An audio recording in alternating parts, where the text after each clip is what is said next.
Welcome to today's presentation on unclaimed property and escheat laws. Before we begin, I'd like to tell you a little Cajun joke to honor my heritage. And I'm going to do it with the accent because I know you all say that you can understand the accent. So here we go. And I'm in character. Boudreaux went to the doctor. He said, "Doctor, man, you got to help me." He said, "My wife, she's hard of hearing her." And the doctor said, "Oh, well, how bad is it, Boudreaux?" And Boudreaux said, "Well, I don't know how to judge that." So the doctor says, "I'll tell you what you do, Boudreaux. Tonight, when you see your wife, I want you to be 8 feet in back of her. I want you to ask her a question. If she don't answer, take 2 steps forward. Then you're going to be 6 feet away from her, Boudreaux. And then, if she still don't answer, then take 2 steps forward, and that's going to be, I'm getting the numbers wrong, 4 feet away from you. And if she still doesn't answer, I want you to get right behind her, Boudreaux, and ask her the question. And then that way I'm going to know how bad her hearing is." So Boudreaux said, "Man, that's a great idea. That's a great idea, doctor." So that night, he goes and he stands 8 feet in back of his wife. And he asked her a question. He says, "Clotilde, what are we having for supper tonight?" Clotilde, she don't say nothing. So he takes 2 steps forward. Now he's 6 feet away from her. He says, "Clotilde, what are we having for supper tonight?" Again, Clotilde, she don't say nothing. So then he stands 4 feet in back of Clotilde. He says, "Clotilde, I say, what we having for supper tonight?" Clotilde, she still don't answer. So finally, Boudreaux got right behind Clotilde, and he says, "Clotilde, what we having for supper tonight?" And Clotilde says, "For the 4th time, Boudreaux, we having chicken and rice."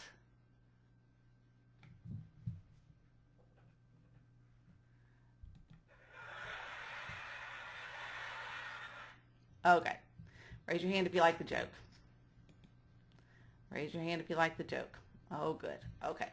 All right. So now let's talk today about unclaimed property and escheat laws. Now, this is something that's covered in your text, and I'm usually pretty critical about the text. I don't think it's very well written. I don't think it's very well organized. And by that I mean I think that it's written by experts that don't remember what it was like to not know what a lot of the common terms are.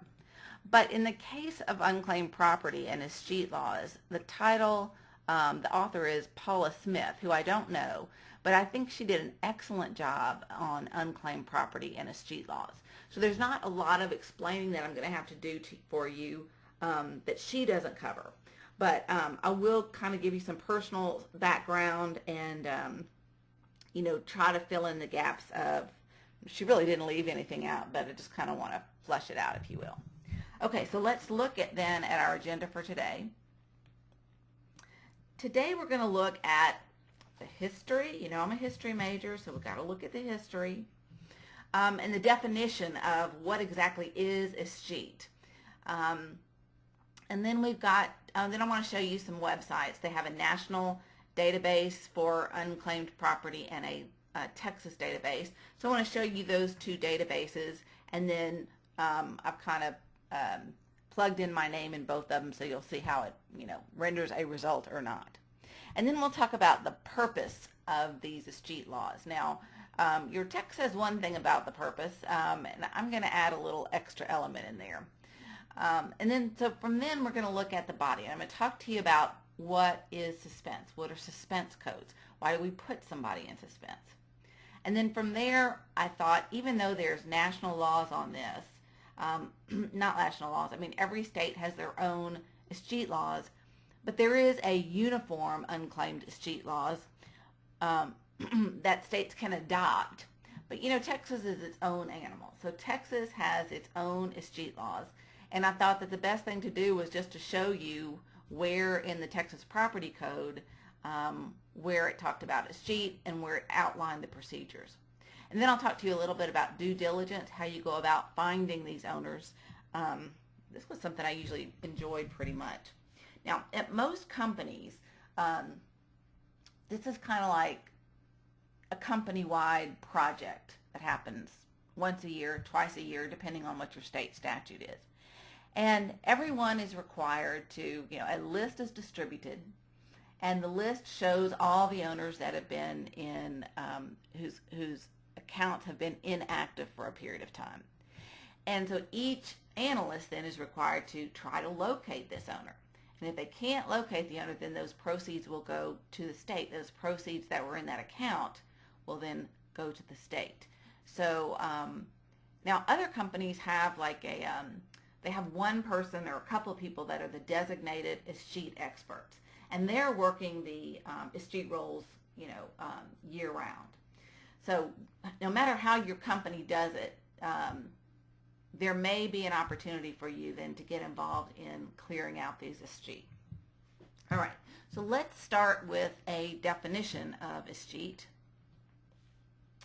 And it's defined as a reversion. Escheat is the reversion of property to the state.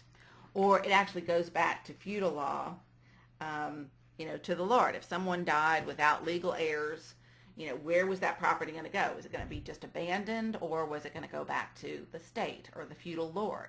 So it reverted back to the estate. Now, I, am very curious about how words came about. And this word escheat is such an unusual word. I thought, escheat, like what is that like in English? It's eschew. I've heard of eschew. Eschew obfuscation, meaning to shun or avoid, using words that most people won't understand. And so, but I couldn't make sense of how that worked with escheat. So was that eschew and escheat the same thing? I looked up the word in the etymology, and a lot of them were saying it's from the Latin to out of, and then to fall. So to fall out of, from the French échouter. Well, I speak French. I've never heard of échouter. And so I just couldn't figure out what they were talking about. And then just in my Google search, I happened to run across the word exchequer. Now that's a word that I've heard used that's, kind of sounds like escheat. So I started, researching what is an exchequer. And the exchequer was something that was established in England in the 12th century during the reign of Henry I. And its original purpose was for collecting and issuing money and to audit money paid to the crown. So, so that kind of gave me an idea that maybe we're in the right ballpark, because the exchequer was the one that made sure all the amounts due to the crown were paid to the crown. That sort of made sense to me. But I still couldn't figure out what exchequer meant. And so doing my research, I found out that the word exchequer actually refers to a cloth that the exchequer would lay down on a table, and it was kind of like a checkerboard style. And so in each box, there would be a different value or different account types. And so it's from the French checkerboard, exchequer, that's why it looks like a checkerboard, that we get our EscheatLaws. Now, so the person that was the exchequer was responsible for coordinating with the sheriffs of all the different feudal lands, and asking the sheriffs to tell them what lands, lay dormant, so that it could be claimed, so that if it was owed to the state. And so he would send out these kind of junior exchequers that were known as escheators. So I guess it's kind of a junior exchequer. And so that's the best I could do with coming up with this word. I think it's from, this old English where they had this checkerboard cloth, and it was that person's responsibility to make sure any property that was due to the king was then transferred to the king. So he was in charge of all the different sheriffs of all the different feudal lands, who had to report to him if there were any properties that were due to the king. Now, eventually this exchequer began to take on other functions like, collection of taxes, and it even acted as a court of law to decide what was legally owned to the crown. And Here's one of those reports of cases adjudged in the Court of Exchequer. So things like, court of law to decide if there was a discrepancy about whether something was owed to the state. There would also be this sort of court that would hear the case and decide whether or not something was owed to the king or not. Okay, so that is a little bit of history about Exchequer. Does that make sense to y'all? Does that sound right? Raise your hand if you think that's a reasonable assumption. Okay, so this is going to be known as the Hogue theory of the escheat process. I'm going to get my patent as soon as I get off the phone. I'm just getting off the webinar. Okay, so then from there, now that we kind of know where the word comes from and it's not so weird, I want to show you that there are these websites. Now, one of the great things about this webinar is it is relevant to you in your personal life, and it's also relevant to you in your business life. But let's talk about your personal life first, because that's the real good stuff. So the federal government has this national website. It's called www.missingmoney.com. So if you click on that link, it will take you to this search, and you just literally plug in your name and first name, last name, and your state of residence, if you know it. And then you click on the go button, and it will give you a result. So this is another A. Hogue that's in Pennsylvania, and she has under $100 owed to her by Raymer's Furniture Company. So this is not just for oil and gas. This is also for bank accounts. It's also for unused gift cards. If there's a balance left and the person never uses those last $2, that's supposed to be reported to the state. Anything like that involving money that is not claimed, that's why it's called unclaimed, then would be reported to the state. So here she has less than $100, and it says we're adding more states and provinces, so maybe they don't have Texas in there yet. I don't know. But that's okay, because Texas has its own website, and it's called Claim It Texas. And it says that, I thought some of these statistics were interesting. 1 in 4 Texans have unclaimed property. And there's currently about $3 billion in property that's not been claimed, and $800 million in shared property that's been partially claimed. And then in 2013, the state returned more than $180 million to its owner. So sometimes you'll see this in the newspaper, and it will give a list. If you, the state will actually publish a list in the newspaper, and you can go down and see if your name is on that list, and if it is, then you can, file a claim with the state of Texas. So this is that website. I just thought the statistics were being very interested. A lot of the webinars or a lot of the little videos that I saw online about this when I was doing my research, or of Susan Combs, the Texas comptroller, awarding, this sum of money to this person who, it was unclaimed, and now we found the rightful owner and united them, and we are the world. So it's a way for states to kind of publicize any unclaimed property so people can claim it. So they'll publish it in the newspaper, but they'll also try to send you a notification letter from our office. And then you just read that claim and follow the instructions, and then you can actually claim your interest. Came up empty.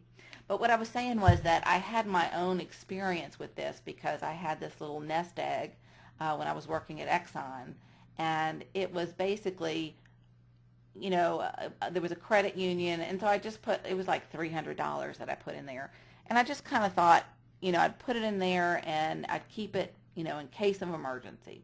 So I tried to forget about it, because, if you have money in your checking account, you're gonna use it.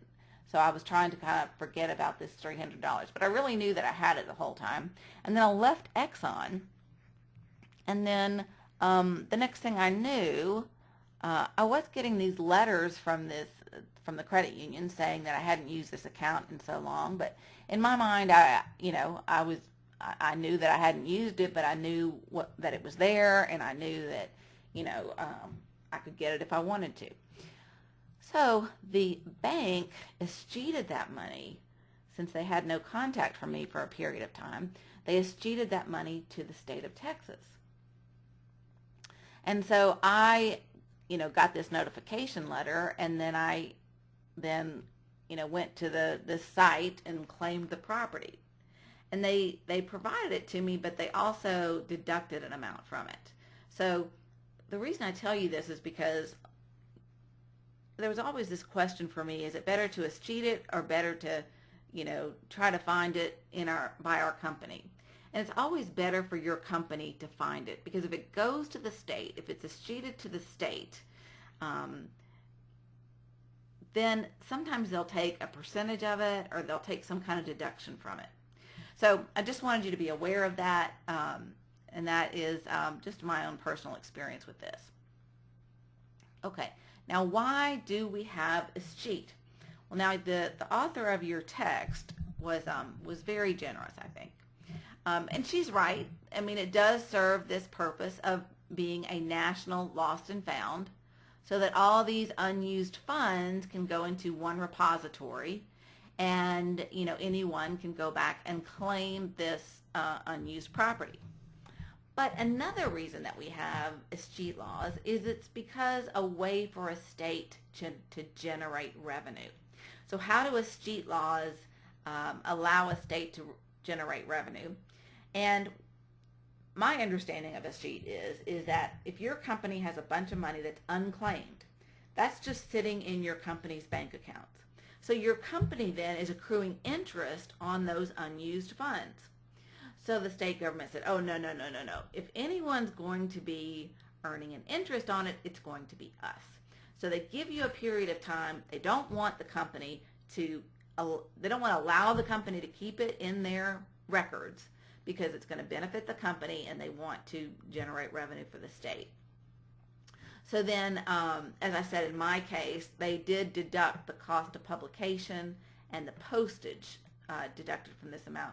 It seems to me they also took like a percentage, like 1% or 3%. I remember I was doing a presentation, and when was that? I think that was in Midland. And one of the speakers was actually the director of the state unclaimed property. And so I said to him, y'all took some of my money, when I didn't realize that y'all would take a percent of the money. And so he goes, oh, okay, so you had to pay that, honey, huh? And so I said, yeah, I wasn't too happy about it. So then when he got up and he did his speech, he said, and we do charge, and I've already heard from one person who doesn't like the fact that we charge, so I hear your feedback. So, I don't think it's right. I mean, they're getting the interest, so why should they charge me, postage and publication? That's ridiculous, or a percentage. Okay, I'm off my soapbox. All right, so now let's look at suspense. All right, suspense is something that you're going to hear a lot about in your job as a division order analyst. What suspense means is that legally, now this is a state of feeling of excited or anxious uncertainty. That's not what we're talking about. We're talking about the law. And in the law, it is the temporary cessation or suspension of something. So temporary cessation in the case of the division orders is when we put the owners in suspense. So the owners could go from a pay status where they're being paid, and then all of a sudden something happens that puts us on notice that either that may not be the current owner anymore, or the owner may have moved, or there's been some issue. And so we'll just put that owner in suspense, what we call suspense status. So we will not then pay that owner.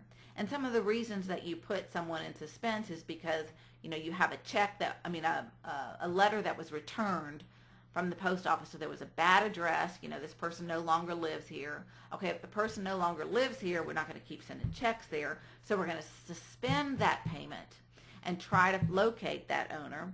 Or you might get notice that someone died. If someone died, you have to get letters testamentary before you can start paying the estate of. So just a simple notice that someone died, you're going to suspend it until you get further notice on who you're supposed to pay. And then remember, we're also talking about, when we talk about changes of ownership, the legal documents that we require as a company in order to take someone out of suspense and into pay status. So maybe you got notice of a sale, maybe you got notice about a bankruptcy, maybe we'd put them in suspense because we didn't have their IRS information, their social security number, their W-9 if they're another business. We used to put all owners in suspense once we sent the division order itself out. And we would put, we set up a new well, and everybody would go into suspense status. And then as these division orders came back to us, then we would put each owner in pay status.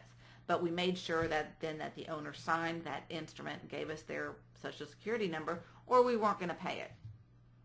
Well, today, some different states, Louisiana most notably, said, that's not fair.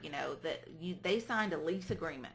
And they said if there was production, then you would pay them their royalty. There was nothing in there that said if production and they sign this division order, this additional contract, then we will pay them.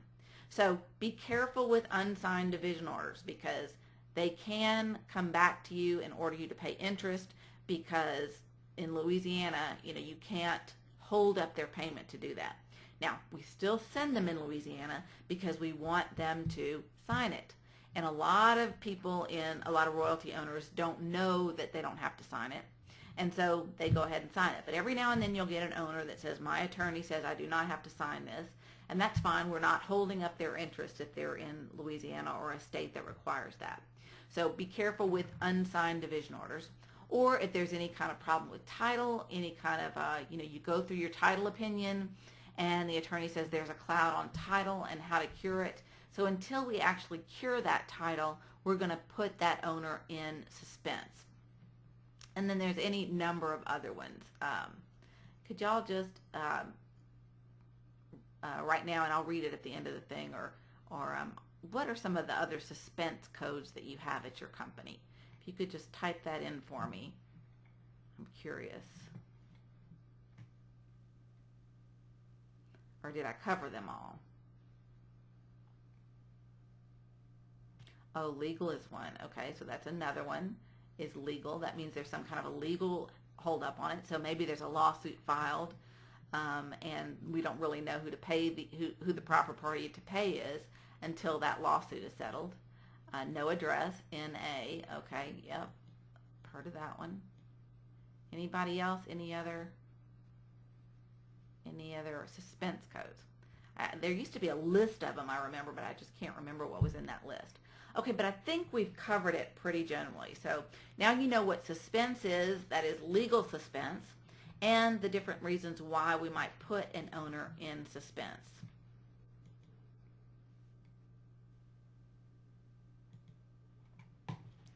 Okay, so then let's go to the next slide. All right, now as I said, there is an unclaimed property, uniform unclaimed property.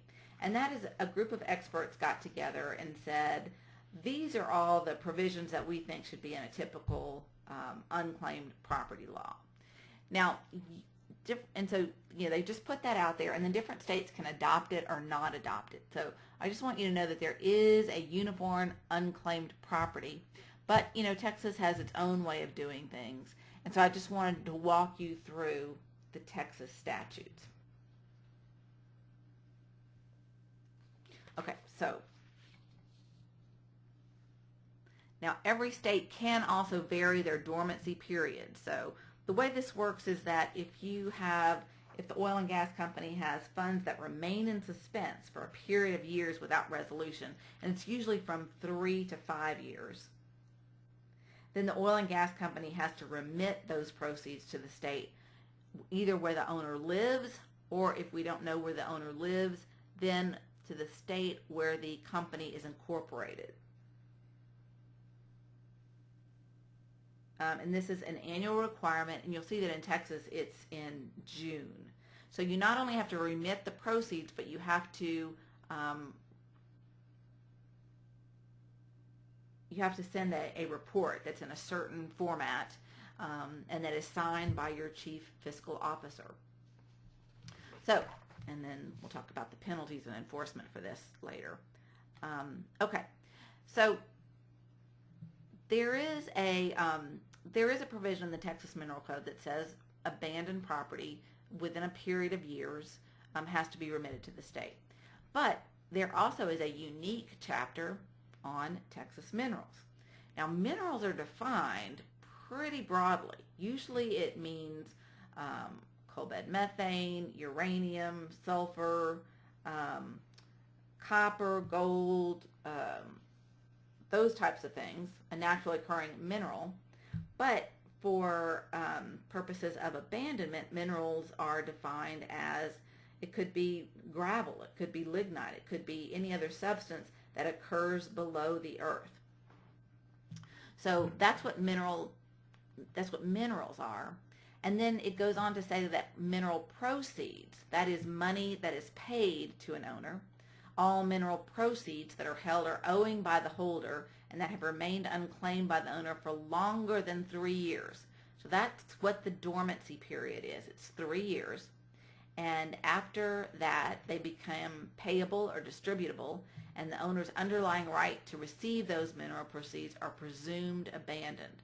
So they actually lose their right to receive those mineral proceeds after 3 years. Now, they still can claim it through the state, but this is what the presumption of abandonment is in the state of Texas.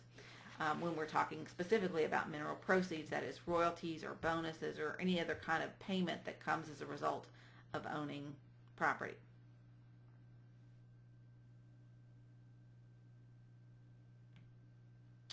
So then let's talk about the process of delivering these funds to the state.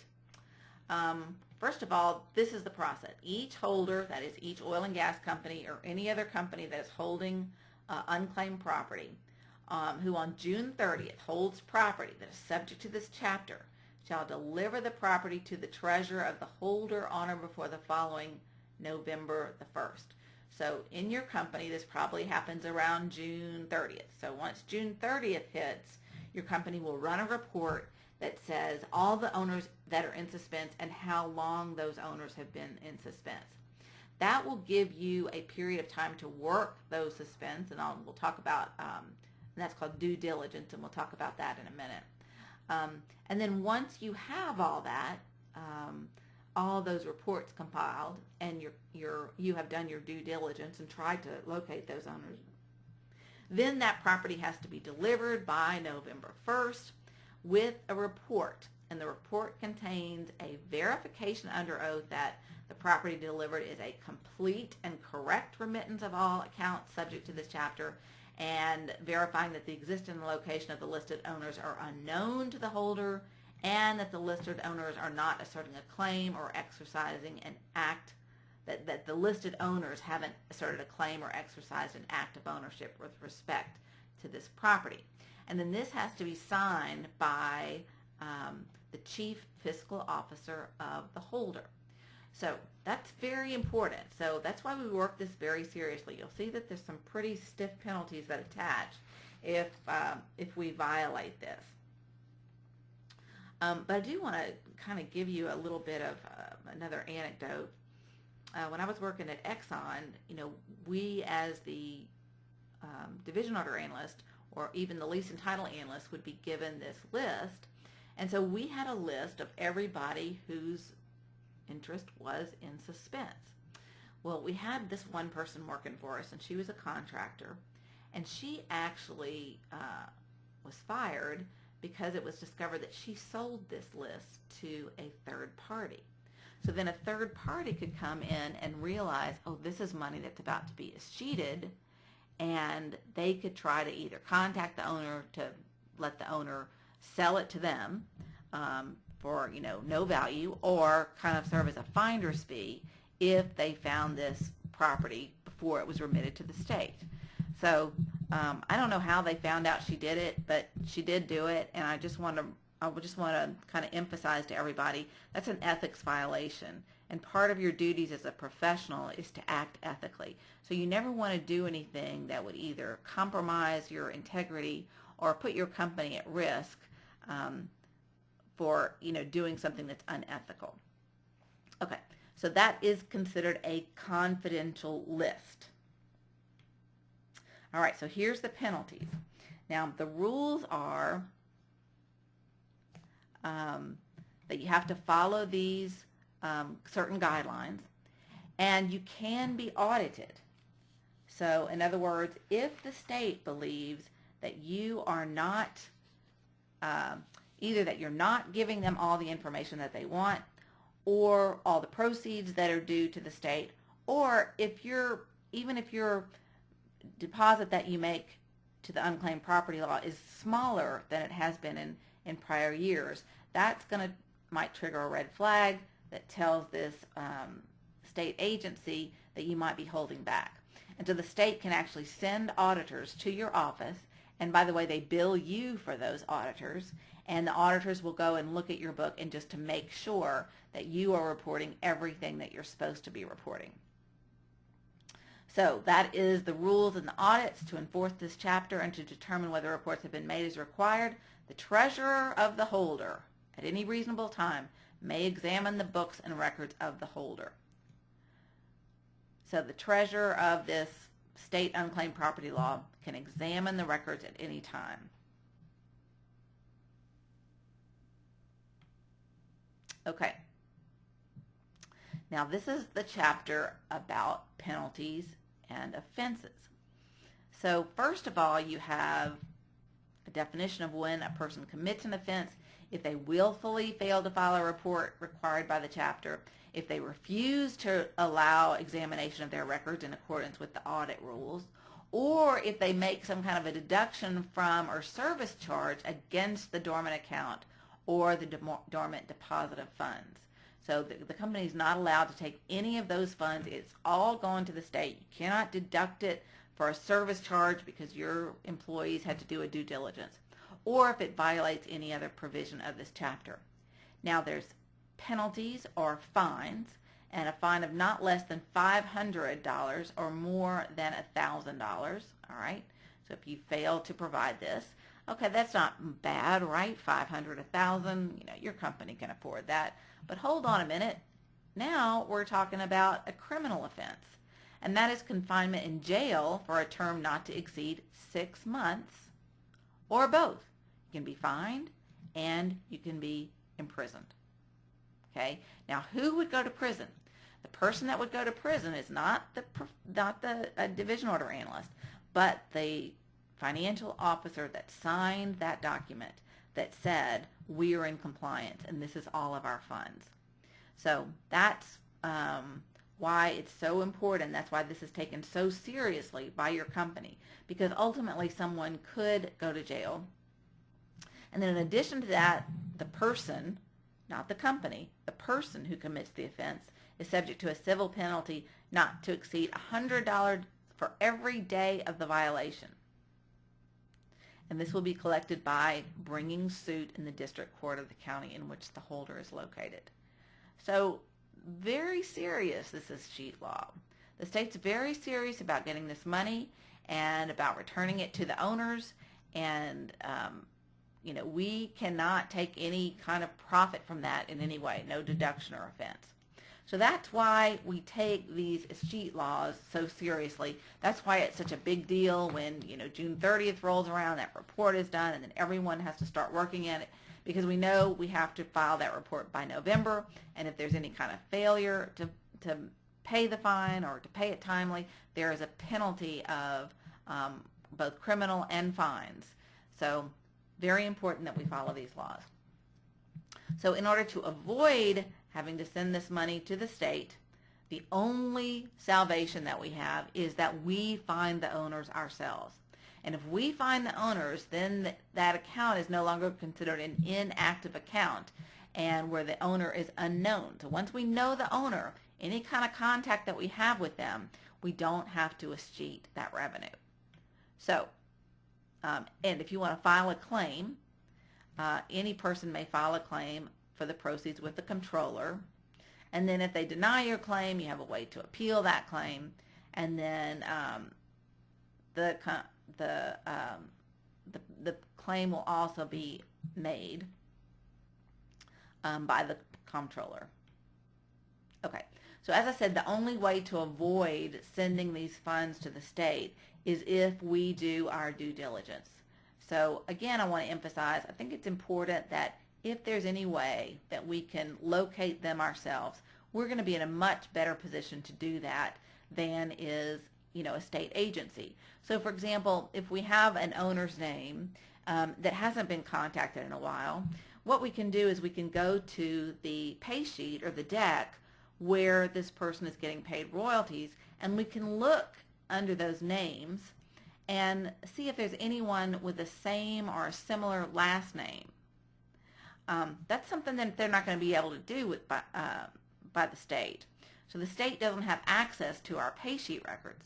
So then you can go in and find someone's name that's similar and contact that person. And then say, hey, do you know who so-and-so is?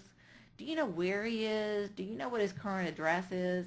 And a lot of times, it's a relative or something. So they're more than happy to provide you with their address, especially if they know that there's some funds involved, that this person hasn't been in contact and we have some money accrued. And then that's always a fun call to make. So it's kind of a fun part of the job. As you get to notify these owners and you say, hey, did you know you had $5,000 in suspense and all you need to do is sign this piece of paper? Oh, you just made somebody's day. So, look at your own company records, look at the lease instrument to see if there's anything there.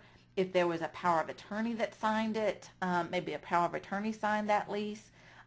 You can Google that attorney's name and see if that attorney knows where that person is. So you either try to contact these people or when June 30th rolls around, there's going to be a mass mail out that goes to all the owners that are in suspense, telling them to please contact us that you have money in suspense. Sometimes it will actually give them the amount of money that they have in suspense, which is a good motivator for them to contact you. So you have between June 30th and November 1st to get those letters out, to try to reach those owners so that we do not have to escheat those funds to the state, that we can keep our royalty owners happy. We can be the one that gives them the big check and not the state controller.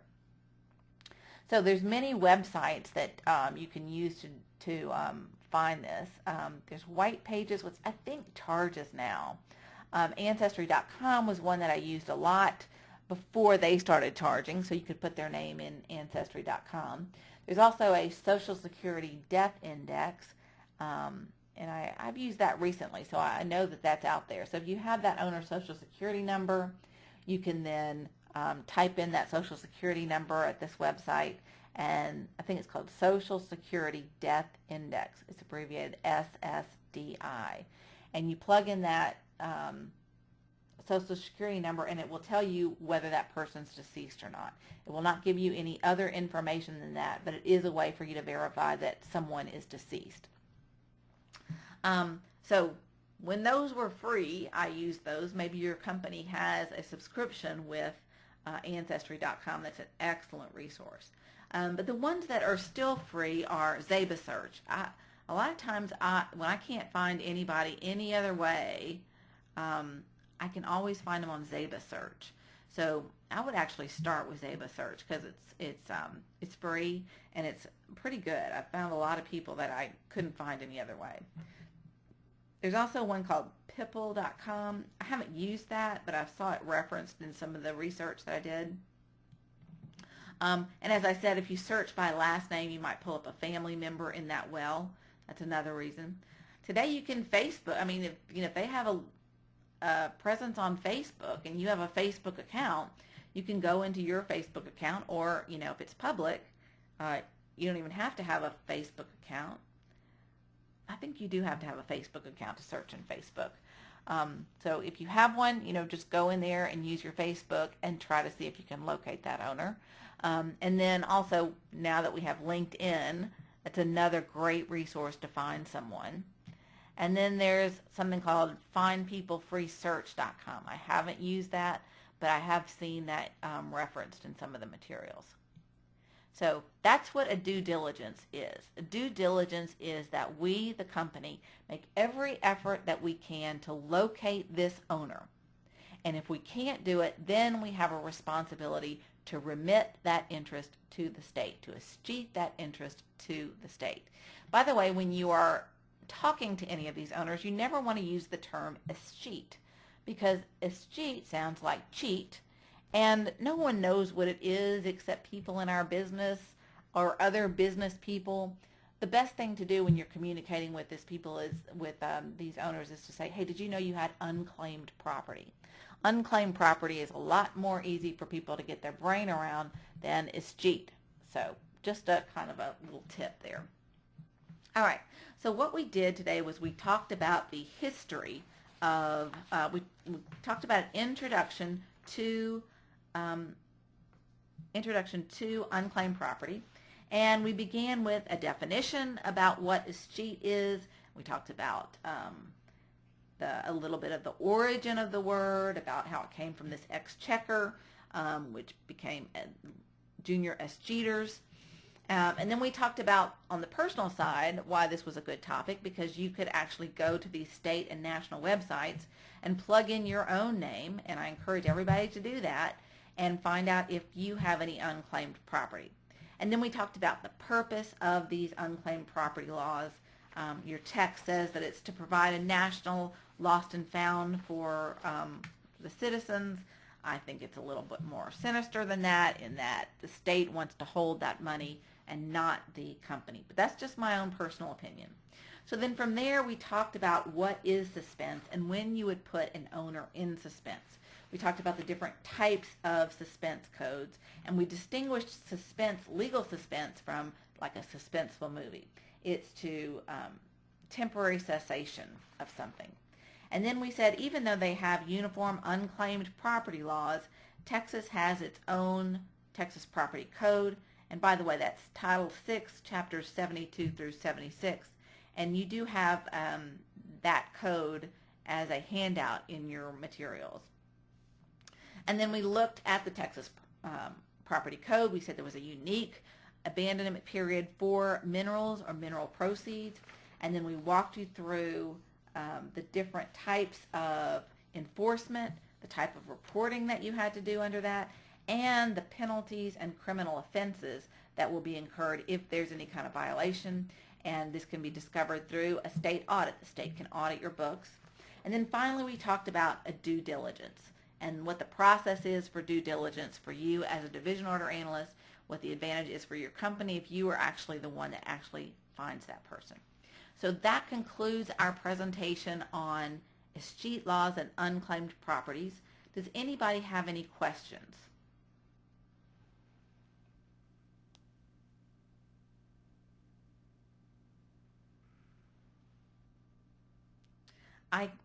I can also provide for you a list of all the statutes for every state regarding their escheat laws. And I give you the statutes because, in my opinion, one of my pet peeves is attorneys that make the law sound like it's so complicated that you've got to be an attorney to do it. I showed you this statute. I mean, there's nothing magical that I would read here that you can't read. So I always like to give you the actual statutes. I gave you that for the probate laws as well. There's no reason that you need to take my word for how this works. You can go in, you can look at the statutes, and you can read the statute.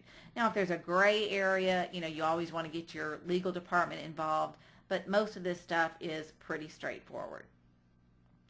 And that concludes our presentation for today. If there are no questions, I look forward to seeing you all in the next presentation.